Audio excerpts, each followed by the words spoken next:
welcome back to my channel. This video is a special video for me. I'm going to be testing the new Anastasia Beverly Hills Prism palette.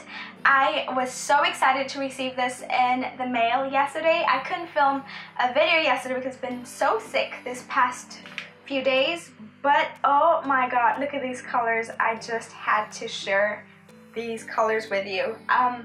So I'm going to try out a few colors and I'm going to swatch it, and I think I'll also do a comparison, like swatches of this and swatches of the SUBCULTURE palette, because a lot of people say that this palette is just like the SUBCULTURE palette except that it's more pigmented and there's more shimmery eyeshadows. Anywho, enough talking, let's get down to business. As always, I'm going to start off by applying some primer, some eyeshadow primer.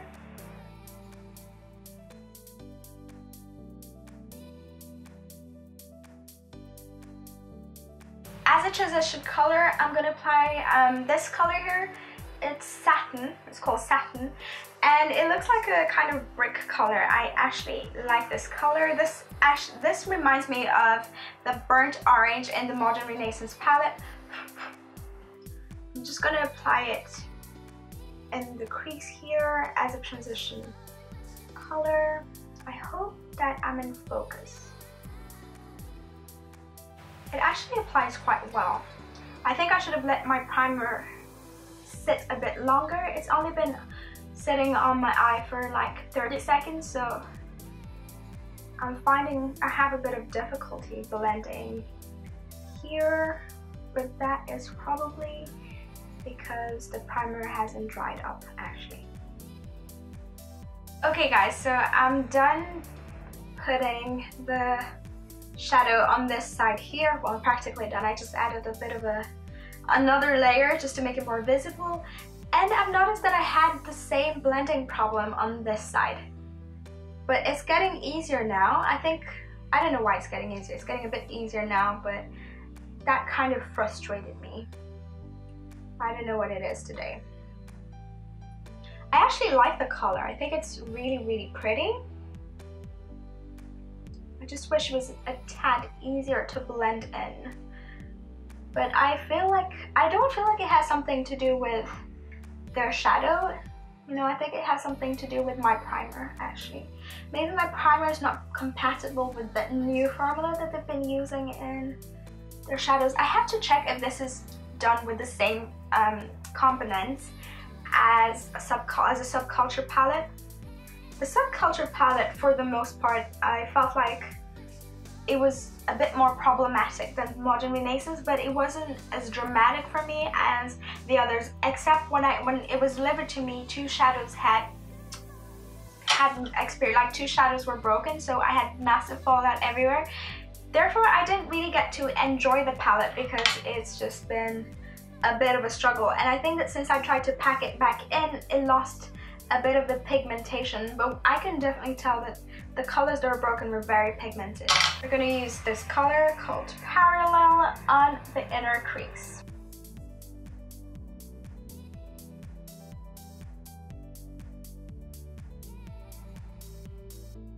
There's so many exciting colors to play with actually. I don't know what to put on my eyelids. I'm just like a kid in a candy shop. This is such a beautiful palette. Oh my goodness. Oh my goodness, I love this palette. Now I'm gonna go in with some concealer and just try to, I want to do a cut crease, but I want to have a clean cut crease shape, so.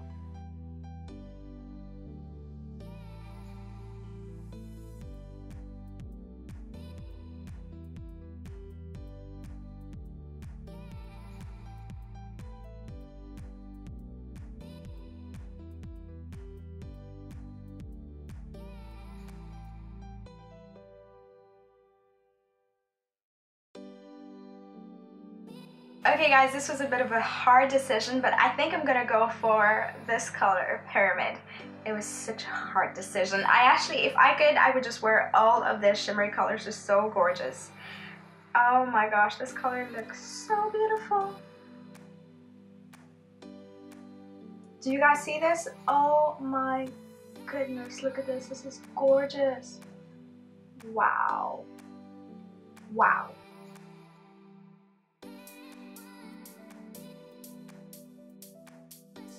To be honest, Anastasia Beverly Hills is my go-to for eyeshadow palettes. I feel like they really know their stuff.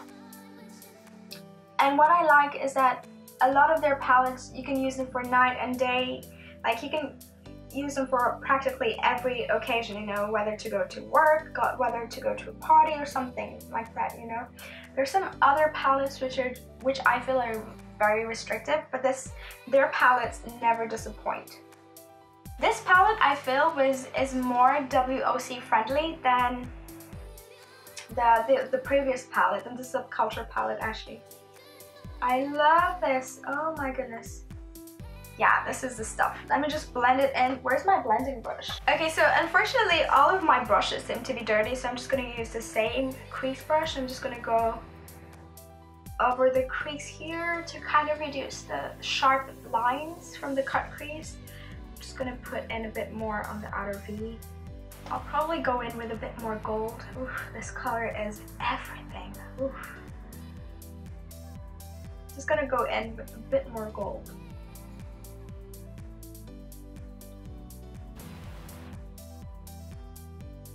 This, oh, I don't even know, like, I don't have words for this eyeshadow palette, guys. I'm shook, as the Americans say. As a highlight color, I think I'm gonna try to go for something a bit crazy. Yeah, I think I'm gonna go for Unity in my eyebrows here. Great, Unity, this color here. I think I'm gonna put that on the brows, like as a brow highlight. I hope I'm in focus, guys. It would be really, really sad and annoying if I wasn't in focus. So I'm gonna put that here. I actually like this. Ooh, I like this. I'm just gonna blend it out with my fingers. And now for the pièce de la résistance, we're gonna put this color here. I've been eyeing this eyeshadow since I got it, actually, since I got this palette. I was like, what will I do with this eyeshadow? I like it, but I don't know. It looks a bit, I don't know, yeah, but let's try it out. Oh, it's actually quite nice. Yeah, this is what I am talking about. Look at this, guys. Look at this. I love it.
Anyway guys, I hope you enjoyed watching this video. I hope that it wasn't, that it lived up to your expectations. And, you know, if you ask me if I find that, like, do I think that this palette is worth it? Would I recommend it? Did I have the same problems as other people had with the Subculture palette? I know that people were a bit worried about the fallout, and, you know, they wanted to know if, coming baby! They wanted to know if they would have the same problems, basically. As far as the ingredients, I see that they maintained talc as the ingredients, which is the same as the Subculture palette, and a lot of people thought that they had a lot of fallout because of talc being the first ingredient. I didn't experience too much fallout, actually. I hardly experienced fallout when I was doing this. Otherwise, it was nothing like what I was watching on YouTube from the Subculture palette. I like this palette. I definitely recommend it. I think it's a gorgeous holiday palette with the best colors for holidays. And this definitely suits all skin tones, but I think it's particularly flattering for dark skin and brown skin. So I hope you enjoyed watching this tutorial, and see you in my next videos. Bye guys!